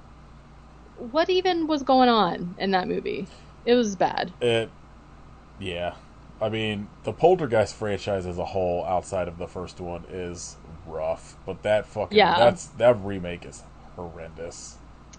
Yeah, really interesting casting and acting happening in this. And then I watched, I don't know if we're talking about this in a separate episode still, but I finally watched that Scream Queen documentary on Freddy 2. Yeah, we can just talk about this. We'll figure something out for that bonus episode. Like, we're probably going to do more than one movie, so I'm sure we'll have enough to talk about. Yeah. And I'm, like, obviously, I was going to watch it before I even watched the actual movie, which I, like, don't really know why I would have done that, but it's really interesting, and especially hearing, like, some of the shit that, like, the director said about, like, what was his name? The director? Yeah. I do not remember at all who directed that movie. Maybe it wasn't the director. Maybe it was the writer. Was it about how, like, no one making that movie realized how, like, homoerotic it was? Yeah, and he was kind of like saying that like I actually was trying to make it homophobic. Yeah. So weird that people and like some of those interviews I was like shook. And then when like they have that not confrontation, but he has that like sit down with Mark Patton and he was essentially like trying to have closure around the whole thing. Because I like, it went into the backstory about how like he wasn't out at the time and Yeah. like how the um kind of like atmosphere was in Hollywood or whatever. And instead of being like, hey, like I'm sorry for the like negative like experience that you had and like backlash with the public or whatever, et cetera, et cetera. And he was just like, sorry if you felt that way. And I was like, go to hell, sir. Like, absolutely terrible. So I was not expecting David Chaskin. That's who it was. He was the writer. That was like saying that shit or whatever. Um, I wasn't expecting the documentary to be like actually really like emotional. Yeah. Like, so I don't know. I would recommend it. Like, I think it's a pretty Yeah, good it's a good documentary.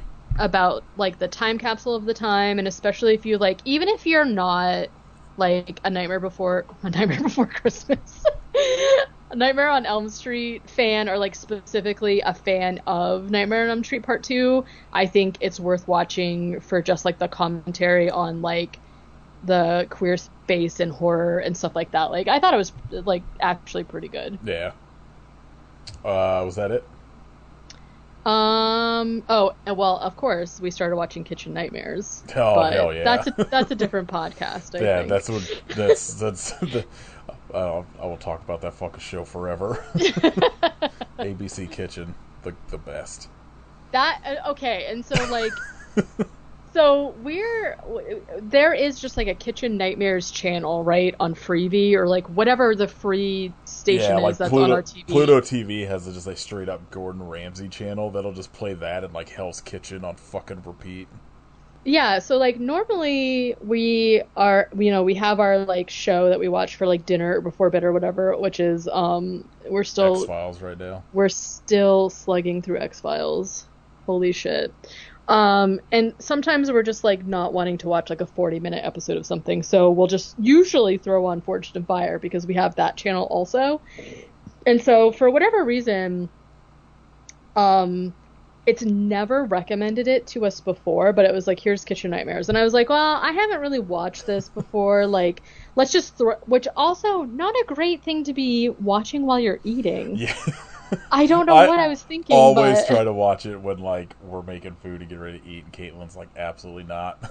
well, some of them are fine. We finally saw the episode last night where they went down into the basement and there was like cockroaches in the Like lining the of the fucking fridge. the New York City like Indian restaurant or whatever. Yeah, I literally cringed to see him just go in with his bare fucking hands and like run his fingernail through sludge, and I'm just like, sir, how are you not vomiting 24/7? My favorite thing in every one of those episodes is when he finally goes into like the walk-in cooler or freezer or whatever. Oh my And I'm like, God. I know this is gonna be fucked up.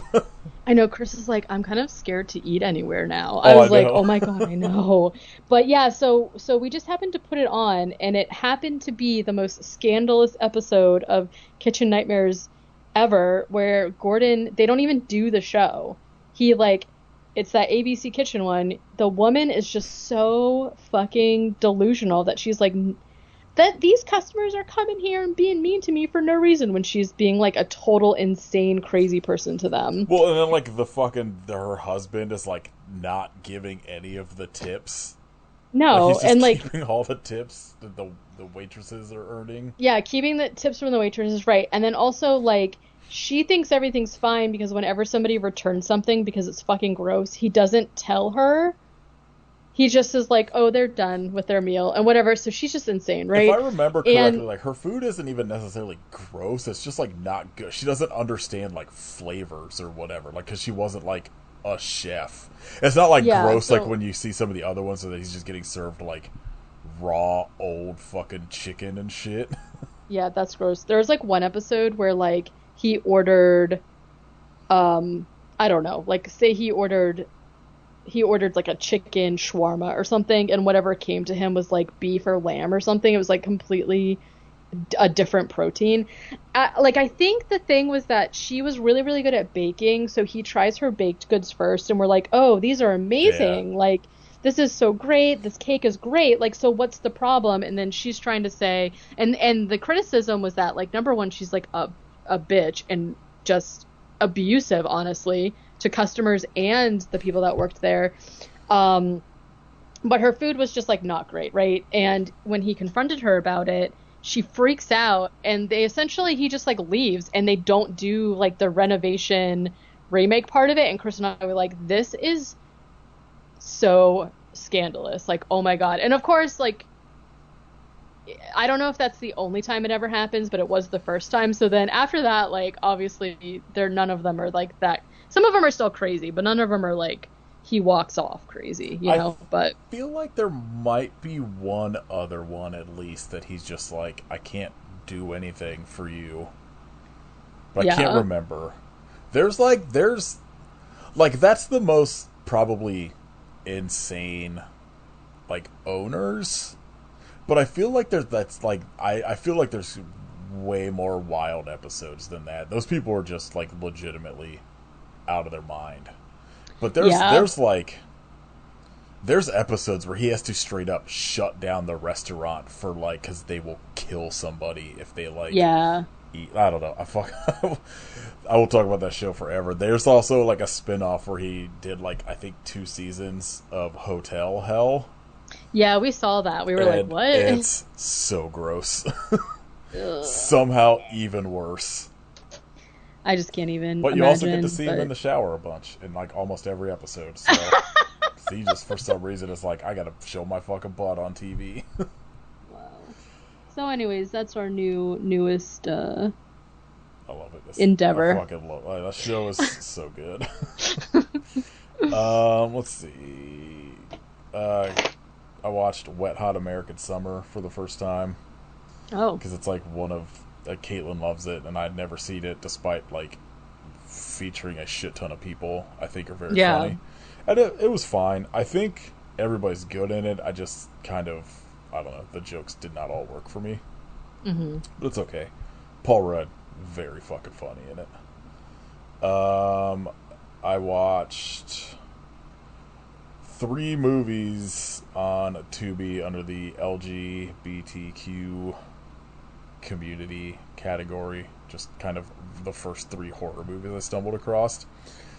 Killer Body Count, which was a Tubi original that was surprisingly watchable for like a 2024 slasher movie. It was about like a bunch of kids sent to this like Christian conversion camp. Well, not necessarily conversion because I think only one of the characters in it is gay. But it's just like that everyone in it is they're all fucking sluts and sleeping around too much according to their Sure. parents. They get sent to this camp and then start getting killed off. And like it's not the best thing I've ever seen, but it was totally watchable and wildly horny, especially following Deadly Dilf. I was like, this movie is way hornier than Deadly Dilf. Yeah. Then I watched absolute fucking banger, Twisted Marriage Therapist, which is one of the most unhinged movies I think I've ever watched. It's like, it's what Deadly Dilf should have been, where it's just like this fucking woman is cheating on her husband with this guy at the beginning that is the husband of the marriage therapist. The marriage therapist sees her come to like a conference. I can't think of the actual term, but like she's giving like a talk and she's gonna give Hmm. away like free therapy sessions for a couple and like rigs it so this woman wins and she starts giving like new marriage therapy to the woman that cheated with her husband, and then she starts like drugging the husband so he seems crazy to get her away from the husband to try to get her into a relationship with her. Yeah. Meanwhile, she's also got this fucking woman living with her as like her possibly sex slave that's like drugged up, and the only reason she's out is because she was like signed out into the care of the therapist. It's wild. There's like a twist in this movie like every 15 minutes. It's insane. It was so good. I then watched 2019's The Siren, which was a real letdown because like literally the only reason it was under that category is because one of the characters was a gay man whose husband died, and so there was like nothing really like, and nothing in it was like queer at all, other than just like one of the characters happened to have been. Yeah. But it was about like this like dude goes to stay at this like lake cabin or whatever to, I forget if he was like an author that was like trying to get away to like write, or was having some sort of like emotional breakdown or something. I forget what his deal was while he was there. And then it's like he's like hanging out with like the neighbor who is also at like this lake cabin whose husband died or whatever, and they're like kind of bonding, and then like he meets this woman swimming by in the lake who never gets out of the lake because she's a siren, and if she does, she has to have like her foot in the water or whatever. She has to constantly be touching the water. And I don't know, he sort of like starts this relationship with her, and then like the other neighbor is like skeptical the whole time, and is not great. I feel like it could have gone like a lot harder going into like the siren aspect of it than it does. It mostly becomes like a weird drama. Like I said, I watched the Elvira Halloween specials from MTV, and I think that's it as far as new stuff. I've been rewatching the Angel series of movies that I've already seen before today. Other than that, just fucking plugging along on Survivor. I think we're like 7 seasons in now, and finally, after 7 seasons, there's been like one likable fucking person on it. Yeah. Alright, shout out. Got anything you want to shout out? What soda? Don't think I've had any new soda. I guess like the only new thing sort of, well, besides obviously shout out to Kitchen Nightmares. No.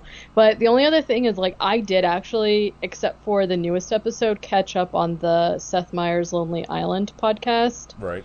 And I still have Hot Rod to listen to. I'm saving that for this weekend when I'm sad.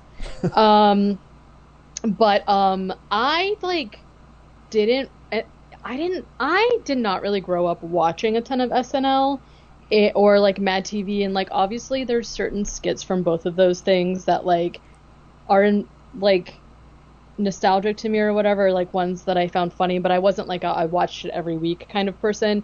And I don't think that I realized like I was introduced to Andy Samberg from the I'm on a boat video. Mm-hmm. But I don't think that I knew that he was like on SNL as long, or like I didn't know any of the backstory behind Lonely Island, right? I'm like very much more familiar with his stuff as like being an adult. So it's like been really interesting to me. Like I don't personally care for Seth Meyers, like I don't find him funny, but I do enjoy how knowledgeable he is about just because like he was there when they got hired, like it goes through all of that. So I find all of that stuff really interesting, and kind of like the actual process behind like writing the skits and like how they get put on TV, and just how like even though they were a part of like SNL, they were still very much like grassroots, like doing everything themselves, like a lot of the early shorts, you know, like filming by themselves or whatever. So I know I have been enjoying it a lot, even though Andy is like, I fucking hate being on a podcast and I don't want to do this. Well, it's also like the last episode, the one before Hot Rod, they talked about how like he's been sick almost the entire time because he finally got COVID and just like was dealing with, I guess, maybe long COVID or something. You can tell his voice, like he definitely, like you can tell too. He like I used to watch a lot of like I guess reruns aren't like the proper term, even though it kind of is, but like Comedy Central would play like old SNL a lot, And so I would watch a lot of like the 90s SNL on like reruns on Comedy Central. And so like I like a lot of that stuff. Like but like I'm mostly like, I don't know why I'm like really fascinated about like behind the scenes stories from SNL. Cause like Conan O'Brien will talk about it a lot because he was on it. Like Bob Odenkirk talks about like being a writer there. Like, I don't know, I'm just like really interested in that kind of stuff. So I've really liked that podcast of just hearing about how they just sort of stumbled their way into like the digital shorts being a thing. Yeah. And like how like it like just took off with Lazy Sunday and then kind of like immediately like petered out a little bit until I think they probably get to like maybe Jizz in My Pants. No, probably Dick in a Box I think comes first. I remember when that was like such a Halloween costume. Yeah. Well, it's when fucking Michael Scott does it. Yeah. I did also, like, some of the shorts or, like, skits or whatever that they were talking about, I went back and watched some of them, and, like, I was having a good old time laughing. Like, I don't remember what it's called, but, like, Bill Hader's in it, and it's, like, Doppelganger, maybe, is what it's called, where they're like, hey, that guy looks like you, and it's, like, Andy, you know, whatever. So I would, like, watch that, and it made me laugh out loud, so, So yeah, again, I just find it like really fascinating. Like I do feel like you have to be a fan of something that they've done in order to enjoy the podcast, but like I said, not really a fan of SNL, and I still find it all super fascinating. Yeah, I'm gonna like, I think the Hot Rod episode is like the first thing I'm gonna listen to when I go to work tomorrow. Yeah. Because like when they announced that, I was like, fuck, yes, I'm so glad they're actually gonna like cover that. I know, actually. I was like, and so, like, that's the other thing is, too, is, like, most of the skits or songs that they're talking about, like, I don't know what it is, so that's why I would, like, look up some. Like, I do remember the Natalie rap when that was, like, a thing. But Hot Rod is, like, the first thing that is, like, super near and dear to me, so I'm excited to listen to that. That, and then, like, the other one I'm, like, desperately waiting for is the one where they, like, keep shooting each other. Oh, absolutely, yeah. That gets so fucking funny. That's the first. I remember watching that, like, probably on YouTube at the time. Well, here we go, back to YouTube. Probably on YouTube at the time, and just, like, crying, laughing. Because I thought it was so funny. And, so maybe that's the first one I was exposed to, actually, not the boat one. But, it all came full circle, like, last year, the year before last, when like my family was making me watch the OC, because obviously it's a parody from an OC scene, and I lost my fucking mind when I saw it, because I was like, oh my god, because I never put it together before. I have literally have never until now known what it was based off of. Oh. I just think it's funny. Well, it's probably not completely based on it, but it's using the same song during a scene where like somebody gets shot or whatever. That's not really a spoiler, but the fucking I lost my mind. Every like when they start doing like a bunch of like the two cops come in and start shooting each other, and it keeps restarting every time the bullet shoots or whatever. Yeah, it's so funny. I love it. It's literally it's like peak top comedy. It's like probably one of the funniest things ever. Top funny things. Like I'm gonna sort of piggyback on that with Andy Samberg, where I've been like sort of like I had listened to the first maybe 100 episodes of Comedy Bang Bang, and then I think like once I don't know, they went to like behind a paywall, but like I signed up for Scott Aukerman's like his Patreon-ish thing, his little subscription service.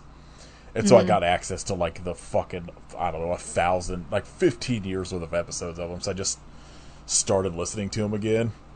And there's a couple episodes where Andy Samberg's on it, just as himself. Because most of the time people come on and they're playing somebody.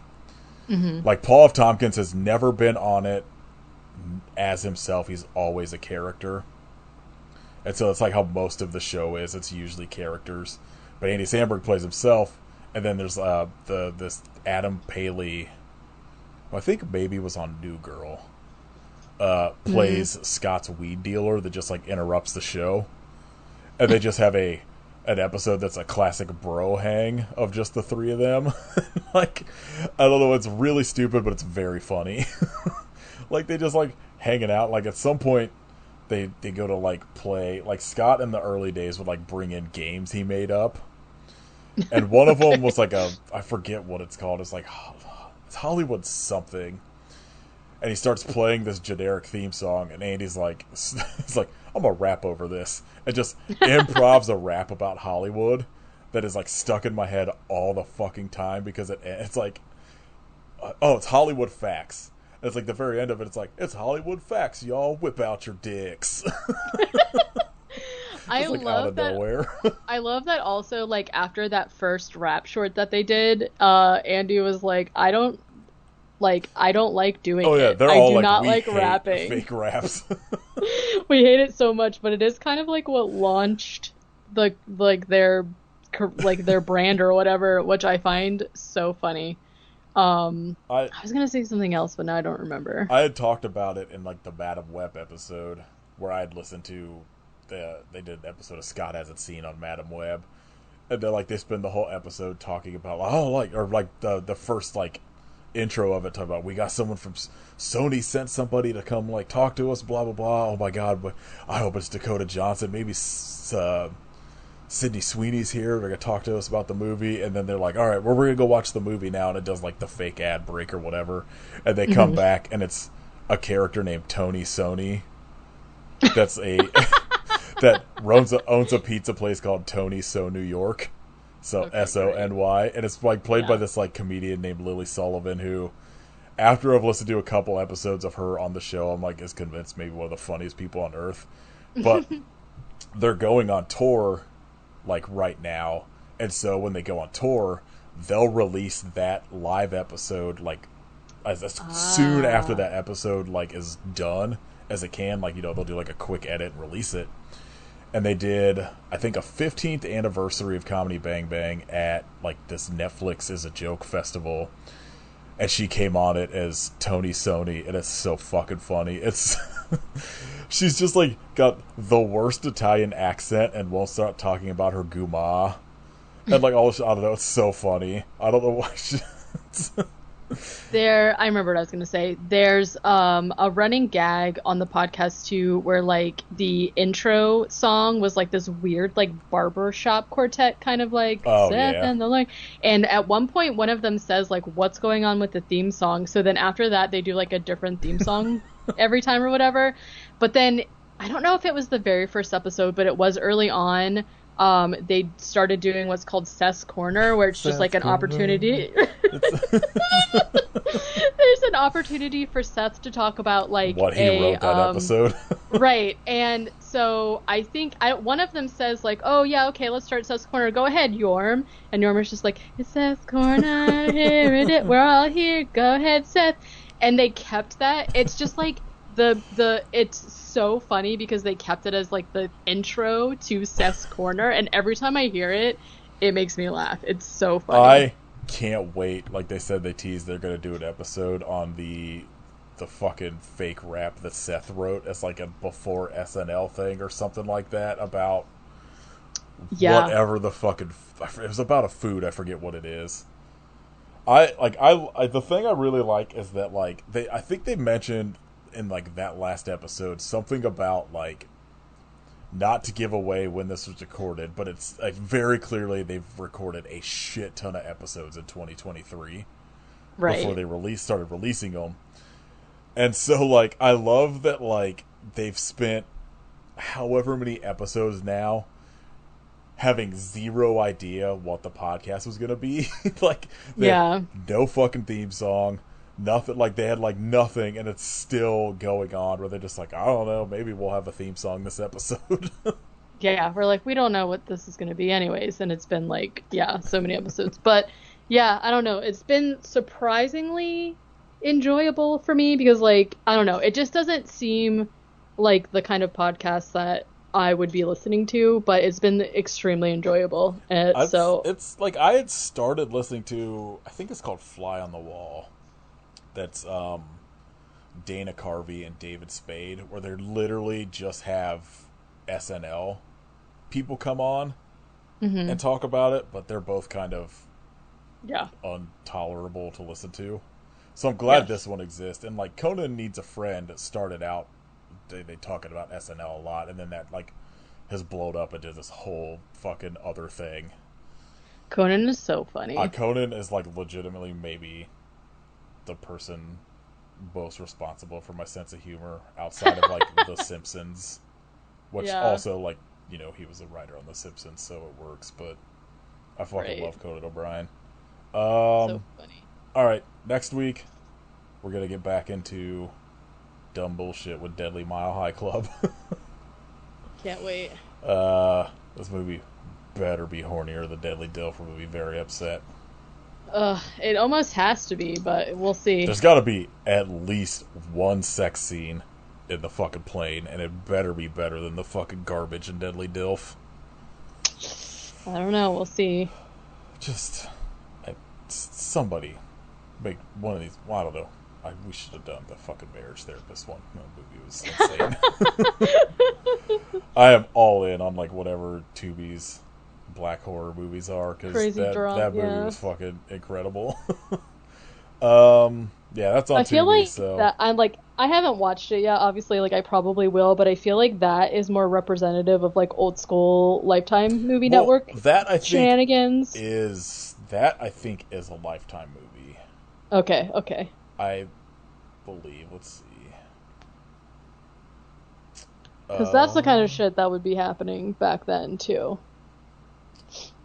Deadly Mile High, yeah, it's a Lifetime movie. So, hopefully it's at least juicier than Deadly Dilf was. Yeah. Let's see, one person has watched it that I follow. Oh, they gave it 3 stars. Okay. I don't understand any of this review, because it's just like, this person was batshit crazy, but not as unlikable as this person. I'm like, I don't know what this means yet, so. Perfect. It's on Tubi for free, so you don't have an excuse. You have no excuse. You have to watch it. Okay. Not you, everybody else. Oh, that's only 88 minutes. Hell yeah. Well, I also don't have an excuse, I guess. Ooh, what is this? Behind the Crime, Deadly Military Love Triangle. Uh-oh. I'm gonna fall down a rabbit hole. Alright, if you'd like to support us, you could join our Patreon at patreon.com/I'mSufferPodcast. Probably around the last week of the month, we're gonna have like a Pride episode, kind of like we did last year, but it's gonna be on Patreon this year for you fucking cheapskates. Yeah. And then July, we're gonna do the Omen franchise. Hopefully, we'll see. Knowing our luck of planning, it'll all leave streaming. It's gonna be gone. Yeah. Then we'll figure something else out. You can leave us a rating and review on iTunes and Spotify. You can leave us a review telling us your favorite scene where Elvira gets her boobs grabbed in Elvira's Haunted Hills. No, I take it back. Tell us your favorite digital short. Okay, good. Yeah. You can follow us on Instagram at I Hope You Suffer Podcast.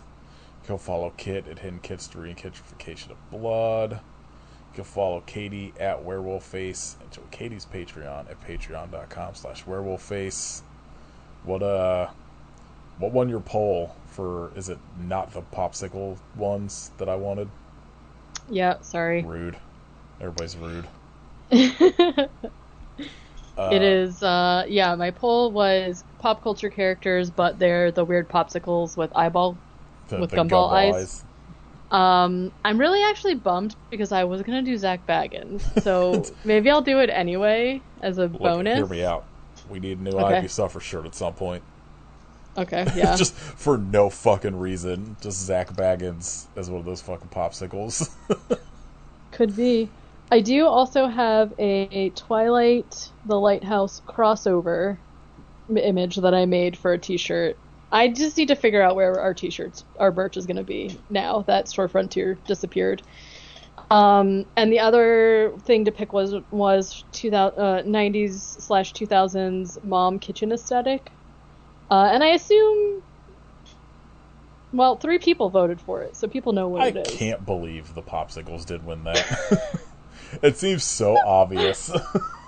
Well, but I guess sorry. that happens like our polls all the time, where I'm like, Yeah. well, it depends. If Kit picks a movie, I know that's gonna win. Boo. So that's what we started doing. Like, why are you guys 3. such simps for Kit? Okay. Well, because Kit picked something fucking. I don't know. Kit Magic Mike didn't win, so I guess that was thank pretty God. surprising. I forget what won that month, but that was a close one. Yeah, and then you made me watch Little Nikki. Yeah, that was a mistake on all accounts. So. All right, you can listen to my other podcast, 8K Movie Club. Deadly Mile High Club. Gonna be good. Yeah, let's get high. Gonna have a guest that episode. It's gonna be fun. We're gonna talk about terrible erotica probably for a little bit. Can't wait. I don't know if I sent you the picture, but I saw the cover of that one that I told you about, the Kool-Aid Man one. Mm-hmm. He's double cheeked up on the cover, and it's pretty scandalous. All right, I gotta read it. All right. I hope you fuck the Kool-Aid Man, and it's good. Oh, but why? Yay! I hope. Actually, never mind. I'm not gonna say that. Katie might quit the podcast. Are you? Don't give us a X rating, Nathan. I mean, you know he yells, "Oh yeah." I mean, Yeah, definitely. when he climaxes. So, Gross. everybody enjoy that image.